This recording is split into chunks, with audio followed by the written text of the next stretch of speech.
മാവ് അരച്ച് വെച്ചിട്ടില്ല എന്നുണ്ടെങ്കിൽ രാവിലെ എഴുന്നേൽക്കുമ്പോൾ പിന്നെ കൺഫ്യൂഷനാണ് എന്ത് കാപ്പി ഉണ്ടാക്കണമെന്ന്. അങ്ങനെ ഇടിയപ്പം ഉണ്ടാക്കാമെന്ന് ഫിക്സ് ചെയ്തു. അതിനായിട്ട് വെള്ളം തിളപ്പിച്ചിട്ട് നന്നായിട്ട് മാവിൽ ഉപ്പും കൂടെ ചേർത്ത് മിക്സ് ചെയ്ത് കുഴച്ചോടെ മാറ്റി വെച്ചു. മുട്ട ഞാൻ പിന്നെ എപ്പോഴും പുഴുങ്ങാൻ വെക്കുന്നത് കുക്കറിലാണ് കേട്ടോ. അതാകുമ്പോൾ പെട്ടെന്ന് കാര്യവും നടക്കും, ഗ്യാസും ലാഭിക്കാം. പിന്നെ ഉള്ളിക്കറിക്ക് വേണ്ടിയിട്ടുള്ള ഉള്ളി കട്ട് ചെയ്യലാണേ. ഉള്ളിയും മുളകും തക്കാളിയും മാത്രമേ ചേർക്കുന്നുള്ളൂ. ഇഞ്ചിയും വെളുത്തുള്ളിയൊന്നും ചേർക്കുന്നില്ല. കുറച്ച് ആഡംബരം കുറഞ്ഞ കറി ഉണ്ടാക്കാമെന്ന് വിചാരിച്ചു. എങ്കിലും കറി വെച്ചു വന്നപ്പോൾ നല്ല ടേസ്റ്റായിരുന്നു കേട്ടോ. മുട്ട വെന്തിട്ടുണ്ടായിരുന്നു കേട്ടോ. തുറന്നു നോക്കിയപ്പോഴത്തേക്കും ഒരു യുദ്ധം കഴിഞ്ഞ് കിടക്കുന്ന പോലെ ഉണ്ടായിരുന്നു കേട്ടോ. മുറിവേറ്റവരും മുറിവേക്കാത്തവരും എല്ലാവരും ഉണ്ടായിരുന്നു. ഇനിയിപ്പോൾ എന്ത് ചെയ്യാനാ, എന്തായാലും അത് സൈഡിലോട്ട് മാറ്റി വെച്ചിട്ട് ഉള്ളിക്കറി ഉണ്ടാക്കാമെന്ന് വിചാരിച്ചു. അതിനായിട്ട് അരിഞ്ഞു വെച്ച് സവാളയും തക്കാളിയും പച്ചമുളകും കൂടി ഇട്ട് നന്നായിട്ട് വഴറ്റിയെടുക്കണേ. എന്നിട്ട് അതിലേക്ക് നല്ല ബ്രൗൺ ഷെയ്ഡായി വരുമ്പോഴത്തേക്കാണ് പൊടികൾ ആഡ് ചെയ്യുന്നത്.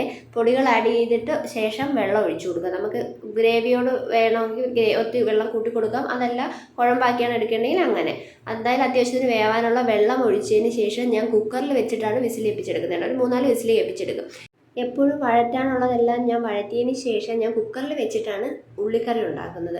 അപ്പോൾ ആ സവാള എല്ലാം നല്ല സോഫ്റ്റ് ആവുകയും ചെയ്യും. അതിൽ നിന്നുള്ള മധുരം എല്ലാം ഇറങ്ങി കറി നല്ല പെർഫെക്റ്റ് ടേസ്റ്റിൽ കിട്ടും.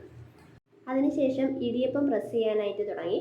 പെട്ടെന്ന് തന്നെ ഭാഗ്യത്തിന് പ്രസ് ചെയ്തെടുക്കാൻ പറ്റി. അല്ല ചില ദിവസങ്ങളിലാണെങ്കിൽ എത്ര പിടിച്ചാലും തിരുമ്മിയാലും ഇടിയപ്പം പ്രസ് ചെയ്തെടുക്കാൻ ഭയങ്കര ബുദ്ധിമുട്ടാണ്. പക്ഷേ ഇന്ന് ഇടിയപ്പത്തിന് മാവ് കുഴച്ചപ്പോൾ ഞാൻ കുറച്ച് വെളിച്ചെണ്ണയും കൂടെ ഉപയോഗിച്ചായിരുന്നു കേട്ടോ കുഴച്ചത്. അതുകൊണ്ടായിരിക്കണം പെട്ടെന്ന് പ്രസ് ചെയ്തിടാൻ പറ്റിയത്.